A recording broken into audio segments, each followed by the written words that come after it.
తెలుగుదేశం పార్టీగా కార్మికులు తిరుపతి వాసులందరూ కూడా ఎస్పీ గారికి ఒక కంప్లైంట్ ఇవ్వడం జరిగింది.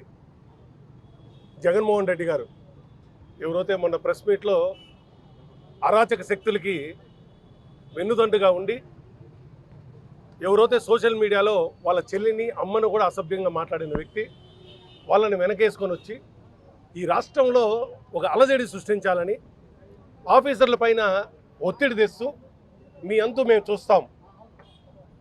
మేము చూస్తామనే ధోరణిలో ఆయన ప్రవర్తించిన విధానానికి ఈరోజు మేము కంప్లైంట్ ఇవ్వడం జరిగింది. ఆయన పైన సెక్షన్స్ కట్టి ఎఫ్ఐఆర్ కట్టి ఆయన చట్టరీతిగా ఏ విధంగా చర్యలు తీసుకోవాలో ఆ విధంగా తీసుకోమని చెప్పి కోరడం జరిగింది.